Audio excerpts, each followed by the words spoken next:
बाल गंगाधर तिलक को लोकमान्य की उपाधि प्राप्त था और स्वतंत्र मेरे जन्मसिद्ध अधिकार है, इसके लिए जाना जाता है।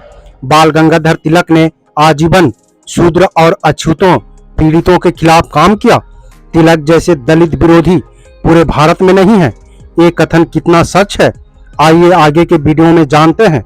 बस आपसे अपील है कि वीडियो में अंत तक जरूर बने रहें। तो चलें वीडियो में आगे बढ़ते हैं। के.बी. अम्बेडकराइट यूट्यूब चैनल में आप सभी का स्वागत है। जय भीम।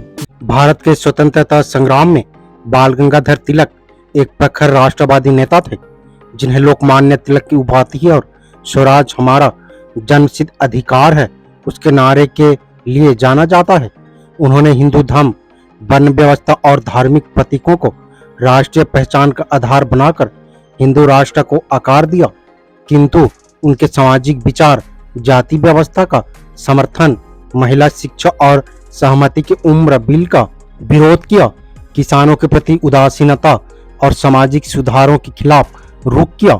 महादेव गोविंद रनांडे, महात्मा ज्योतिराव फूले और बाबा साहेब डॉक्टर भीमराव अंबेडकर जैसे समाज सुधारकों के समावेशी दृष्टिकोण से टकराते थे।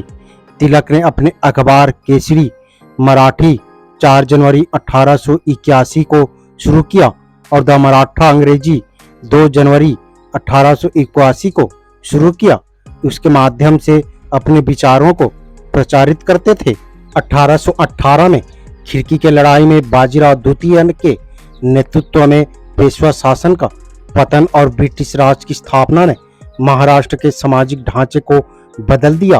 पेशवा शासन में ब्राह्मणों को विशेष अधिकार प्राप्त थे, जबकि शूद्र, अछूतों और निम्न वर्गों को दमन का सामना करना पड़ता था। धनंजय कीर अपनी पुस्तक Mahatma Jyotirao Phule, father of Indian social revolution में लिखते हैं कि पेशवा शासन में अछूतों को गले में हंडी और कमर में झाड़ू लटकाकर सड़कों पर चलना पड़ता था, ताकि उनके थूक और पैरों के निशान मिटाया जा सके। अकाल के समय केवल ब्राह्मणों को सहायता मिलती थी, जबकि किसानों और मेहनतकश जनता पर अत्याचार किए जाते थे। यदि किसान टैक्स नहीं दे पाते थे तो उनके बच्चों पर खौलता तेल डाला जाता था, उनकी पीठ पर भारी पत्थर रखे जाते थे और बारूद उड़ाकर उनका दम घोटा जाता था। ब्रिटिश राज ने वर्ण व्यवस्था के कठोर नियमों को शिथिल किया, जिससे शूद्र और अछूतों को शिक्षा और अधिकार मिले। इस बदलाव ने ब्राह्मणों में असुरक्षा पैदा की। तिलक ने द मराठा के 20 अगस्त 1893 के अंक में लिखा कि यदि अंग्रेज भारत में नहीं आए होते तो संपूर्ण देश में पेशवा राज होता। धनंजय कीर लिखते हैं कि पेशवा राज के पतन पर ब्राह्मणों के सिवा प्रजा का एक भी आंसू नहीं बहा था। औरतें विशेष रूप से खुश थी, जो कह रहे थी कि हम बहुत खुश हैं जो बाजीराव का शासन खत्म हो गया। वो बदमाश इसी के लायक था, उसने गरीबी को पीसा, इसलिए भगवान चक्की में उसे भी पीस दिया। धनंजय कीर ये भी बताते हैं कि वाई इलाके में जब बाजीराव की यात्रा निकलने वाली थी तो वहां की औरतें ने भयभीत होकर आत्महत्या कर ली थी। परिमाला वी राव अपनी पुस्तक फाउंडेशन ऑफ तिलक्स नेशनलिज्म में लिखती है कि 1818 में जब एक ब्राह्मण ने अहमदनगर के सुनारों के लिए वैदिक मंत्रों के साथ अनुष्ठान किया तो पूना के ब्राह्मणों ने उसका बहिष्कार किया और सरकार से मांग की कि सुनारों को दंडित किया जाए, लेकिन ब्रिटिश सरकार ने इस पर ध्यान नहीं दिया। पूना के ब्राह्मणों ने पंचायत बुलाकर फरमान जारी किया कि सुनार परिवार कदापि बदोक्त अनुष्ठान नहीं करेंगे, साथ ही वो नमस्कार की जगह राम राम कहें और शूद्रों की तरह दोहरे तक ही धोती पहने, ब्राह्मणों की तरह एक हरी धोती नहीं। तिलक ने हिंदू धर्म और वर्ण व्यवस्था को राष्ट्रीयता का आधार बनाया। कंवल भारती फॉरवर्ड प्रेस में लिखते हैं कि तिलक ने हिंदू धर्म को राष्ट्रीयता का पर्याय बनाया और वर्ण व्यवस्था को हिंदू समाज का मूल आधार बताया। द मराठा के 10 मई 1891 के अंक में तिलक ने लिखा कि सुधारवादी नेता कहते हैं कि जाति की संस्था ने देश का बहुत नुकसान किया है, पर हिंदू राष्ट्र का मानना यह है कि अगर जाति व्यवस्था नहीं होती तो हिंदू राष्ट्र का अस्तित्व समाप्त हो जाता। उन्होंने जाति व्यवस्था को मध्यकालीन यूरोप के ट्रेंड गिल्ड्स के तुलना करते हुए द मराठा के 15 मार्च 1891 के अंक में लिखा कि औद्योगिक दृष्टिकोण से जाति की व्यवस्था बहुत उपयोगी है। उसमें तिरस्कार की भावना मूल रूप में नहीं थी। इसे सहनशीलता और सुलह से दूर किया जा सकता है। तिलक ने सरकार से मांग की कि जाति व्यवस्था को सख्ती से लागू करने के लिए अदालतों को निर्देश दिए जाएं। तिलक ने धार्मिक और ऐतिहासिक प्रतीकों का उपयोग किया। परिमाला वी राव लिखती है कि तिलक ने शिवाजी गणेश उत्सव और गीता के आधार पर एक ऐसी विचारधारा फैलाई जिसका उद्देश्य हिंदू मुस्लिम संघर्ष को तेज करना था। तिलक ने शिवाजी को गौ ब्राह्मण के रक्षक और मुसलमानों के शत्रु के रूप में प्रस्तुत किया। द मराठा के 17 जून 1894 के अंक में उन्होंने शिवाजी उत्सव को बढ़ावा दिया। महात्मा ज्योतिराव फुले ने 1869 में छत्रपति शिवाजी राजा भोसले का पडवा लिखकर शिवाजी को समस्त जनता का हितैषी बताया। गौ ब्राह्मणों के पत्र दीनबंधु ने तिलक के शिवाजी प्रतीक के उपयोग का विरोध किया। कोल्हापुर के साहूजी महाराज ने 1894 में गैर ब्राह्मणों को प्रशासनिक पदों पर नियुक्त कर तिलक के दृष्टिकोण को कमजोर किया। परिमाला बी राव लिखती हैं, साहूजी गैर ब्राह्मण समर्थन ने तिलक के शिवाजी उत्सव को विफल करने में महत्वपूर्ण भूमिका निभाई। तिलक ने द मराठा के 15 नवंबर 1903 के अंक में साहूजी की आलोचना करते हुए लिखा कि वो मानसिक संतुलन खो चुके हैं।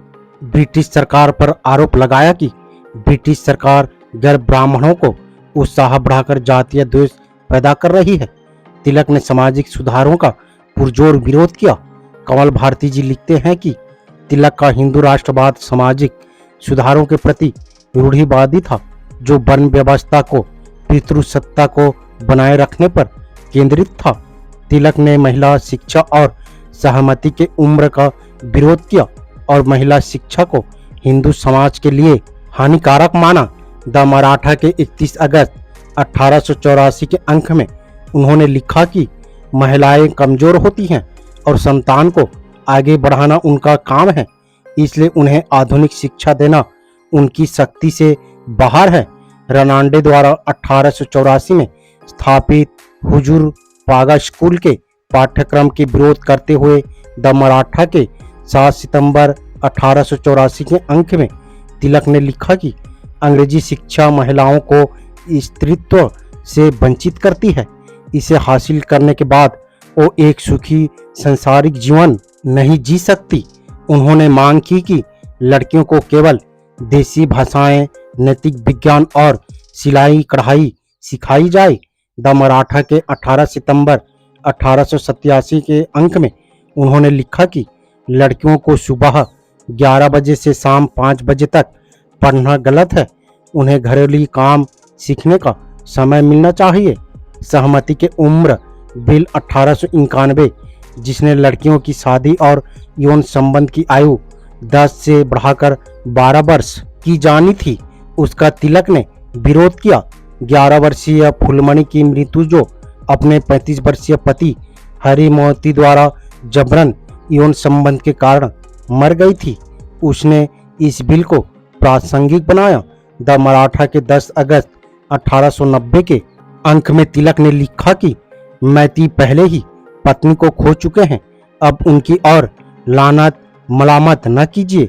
रखमाबाई के मामले में, जिन्होंने अपने अपमानजनक पति दादाजी भिखाजी के साथ रहने से इनकार किया था, तिलक ने इसे हिंदू समाज की नाक का सवाल बनाया और द मराठा के 12 जून 1887 के अंक में लिखा कि अगर रखमाबाई अपने पति के साथ जाने से इनकार करती है तो उन्हें जेल भेजा जाना चाहिए। कमल भारती जी लिखते हैं कि तिलक ने रखमाबाई जैसे मामलों में पितृसत्तात्मक व्यवस्था को बनाए रखने के लिए कठोर रुख अपनाया। तिलक ने अंतर्जातीय विवाह विशेष रूप से उच्च जाति की महिला और निम्न जाति के पुरुष के विवाह का विरोध किया, लेकिन देशस्थ चितपावन और काहड्डे ब्राह्मण के बीच विवाह को प्रोत्साहित किया। तिलक ने ढक्कन एग्रीकल्चरिस्ट रिलीफ बिल 1879 और कृषि बैंकों की स्थापना का विरोध किया। रनांडे और विलियम वेडरवन द्वारा तैयार इस बिल का उद्देश्य 1874 से 1879 के अकाल और सूदखोरों के शोषण से पीड़ित किसानों को राहत देना था। द मराठा के 14 सितंबर 1879 के अंक में तिलक ने सूदखोरों को काश्तकारों का भगवान कहकर उनका बचाव किया और लिखा कि जो लोग सूदखोरों का पैसा नहीं लौटा रहे उनके लिए जेल भेजने वाले कानून को फिर से लागू किया जाए।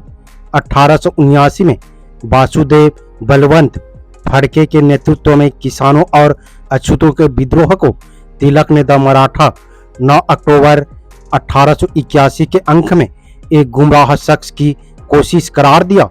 उनके विरोध के कारण 1885 में कृषि बैंकों की स्थापना का प्रस्ताव रद्द हो गया। 1897 के अकाल में गोपाल कृष्ण गोखले और उनकी दक्कन सभा ने किसानों के लिए 48.2 लाख रुपए की कर्ज माफी और 64.2 लाख रुपए की कर्ज वसूली रुकवाने में सफलता हासिल की। तिलक ने इस प्रयास को खारिज करते हुए द मराठा के 25 फरवरी 1900 के अंक में लिखा कि दक्कन सभा एक अस्तबल पिंजरा पोल है। उन्होंने सूदखोरों के जमीनों पर टैक्स छूट की मांग की, जिससे किसानों का शोषण बढ़ा। कंवल भारती जी लिखते हैं कि तिलक ने किसानों के हितों को नजरअंदाज कर सूदखोरों और जमींदारों का पक्ष लिया, जिसने मेहनतकश वर्ग का शोषण बढ़ा। 1882 में गठित हंटर आयोग ने शिक्षा व्यवस्था की समीक्षा की। तिलक ने औपनिवेशिक शिक्षा का विरोध करते हुए द मराठा के 12 फरवरी 1882 के अंक में लिखा कि औपनिवेशिक शिक्षा से स्थानीय भाषाओं का नुकसान होगा और नैतिक अनुशासन खत्म हो जाएगा, क्योंकि तिलक ऐसी शिक्षा के खिलाफ थे जो वन व्यवस्था को चुनौती दे। द मराठा के 15 मई 1881 के अंक में उन्होंने लिखा, कुणबियों के बच्चे को शिक्षा देना और कुछ नहीं, सिर्फ पैसे की बर्बादी है। तिलक ने गैर ब्राह्मणों के लिए बढ़ईगिरी, लोहारगिरी और दर्जीगिरी कैसे कौशलों की शिक्षा को उपयुक्त बताया और द मराठा के 22 मई 1881 के अंक में लिखा कि गैर ब्राह्मणों को उनका दर्जा बनाए रखने के लिए यही काम सबसे मुफीद है। उन्होंने धर्मनिरपेक्ष शिक्षा को नकारते हुए द मराठा के 3 जुलाई 1904 के अंक में लिखा कि स्कूली बच्चों को बगैर किसी लाल लपेट के बताना होगा कि निश्चित तौर पर भगवान का अस्तित्व है, और जो स्कूली बच्चे ये कहते हैं कि भगवान कहाँ है, हम अपनी आंखों से देखना चाहते हैं, उन्हें बेत मारकर चुप कराना होगा। इस पर कंवल भारती जी लिखते हैं कि तिलक की शिक्षा नीति वन व्यवस्था को बनाए रखने की थी, जो गैर ब्राह्मणों को बौद्धिक विकास से वंचित करनी थी। तिलक ने सामाजिक सुधारकों के साथ वैचारिक टकराव को बढ़ावा दिया। 1875 में जब दयानंद सरस्वती को पुणे में हिंसक विरोध का सामना करना पड़ा तो रनांडे और फुले ने उनकी रक्षा की, लेकिन तिलक ने इसका समर्थन नहीं किया। परिमाला बेराव लिखती हैं कि महाराष्ट्र में ब्राह्मण बुद्धिजीवियों के 2 वर्ग थे, रूढ़िवादी और अराजनीतिक सनातनी, जिनका नेतृत्व चिपलूणकर करते थे, और आधुनिक लेकिन राजनीतिक जिनका नेतृत्व तिलक करते थे।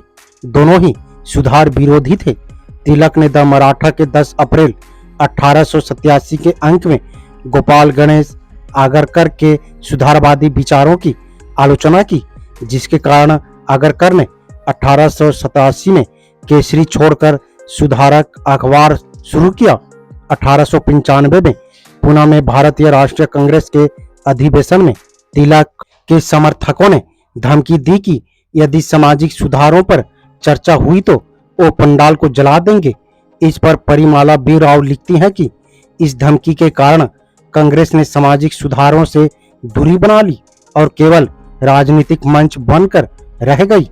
महादेव गोविंद रनांडे ने समावेशी भारत की कल्पना की।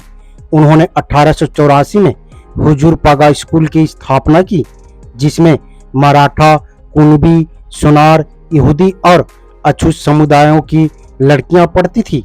उन्होंने दक्कन सभा के माध्यम से किसानों के हितों की रक्षा की। बाबा साहेब डॉक्टर अंबेडकर ने 1942 में रनांडे की जयंती पर कहा कि रनांडे में स्वाभाविक नेक नियति और जबरदस्त बौद्धिक क्षमता थी। वो न केवल एक वकील और जज थे, बल्कि एक शीर्ष अर्थशास्त्री, शिक्षा शास्त्री और धर्म शास्त्री भी थे। महात्मा ज्योतिराव फुले ने गुलामगिरी में ब्राह्मणवादी धर्मशास्त्र की आलोचना करते हुए लिखा कि ब्राह्मणों के धर्मशास्त्र और अवतारवाद की धज्जियां वैज्ञानिक तर्कों से उड़ानी चाहिए।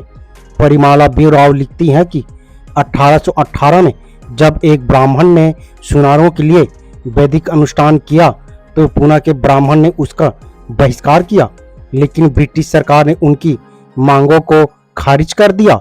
राष्ट्रपिता महात्मा ज्योतिराव फुले ने गैर ब्राह्मणों और अछूतों को शिक्षा और आत्मसम्मान का अधिकार दिलाया। बाबा साहेब डॉक्टर भीमराव अंबेडकर ने तिलक के विचारों की आलोचना की।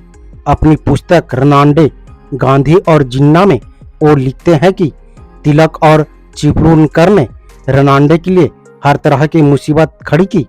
इससे न केवल समाज सुधारों को नुकसान हुआ, बल्कि राजनीतिक सुधारों को भी हानि पहुंची। तिलक के विचार तेली, तमोली, कुणबी विधानसभा में जाकर क्या करेंगे, उसकी आलोचना करते हुए बाबा साहेब डॉक्टर भीमराव अंबेडकर ने कहा कि तिलक के हिसाब से इन जातियों का काम कानून का पालन करना है, उन्हें कानून बनाने का अधिकार नहीं होना चाहिए।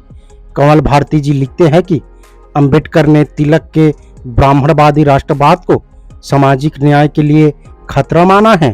तिलक के हिंदू राष्ट्रवाद ने राष्ट्रीय चेतना फैल प्रज्वलित किया, लेकिन उनके सुधार विरोधी कार्य ने सामाजिक विभाजन को गहरा किया।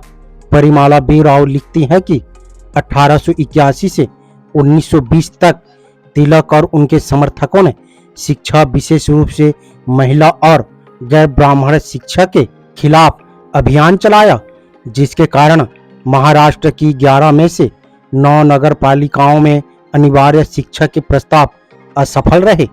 कमल भारती जी लिखते हैं कि तिलक की विरासत ने महाराष्ट्र में जातिगत और धार्मिक विभाजन को गहरा किया, जिसके प्रभाव आज भी देखते हैं। 1919 में तिलक के इंग्लैंड से लौटने पर पूना नगर पालिका के द्वारा उनके अभिनंदन का विरोध हुआ।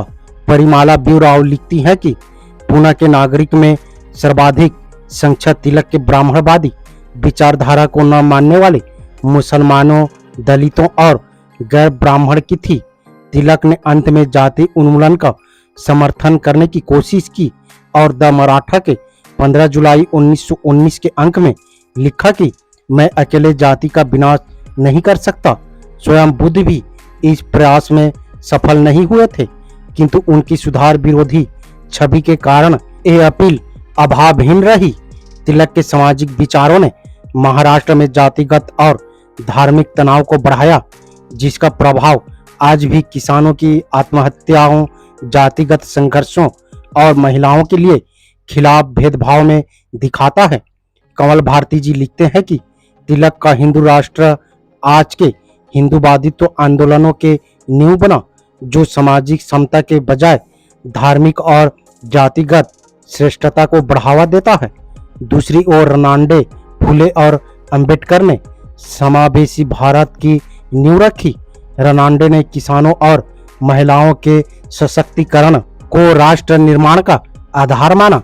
महात्मा फुले ने गैर ब्राह्मणों और अछूतों को शिक्षा और आत्मसम्मान दिलाया। बाबा साहेब डॉक्टर अंबेडकर ने सामाजिक न्याय की नींव रखी। बाल गंगाधर तिलक का हिंदू राष्ट्रवाद वर्ण व्यवस्था और ब्राह्मणवादी प्रभुत्व पर आधारित था। द मराठा 2 जनवरी 1881 से शुरू और केसरी 4 जनवरी 1821 से शुरू। इसके माध्यम से उन्होंने अपने विचारों को प्रचारित किया।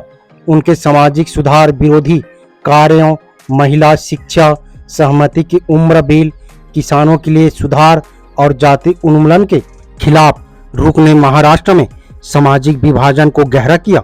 रनांडे, फुले और अंबेडकर जैसे सुधारकों ने समावेशी भारत की कल्पना की, जो आज अधिक प्रासंगिक है।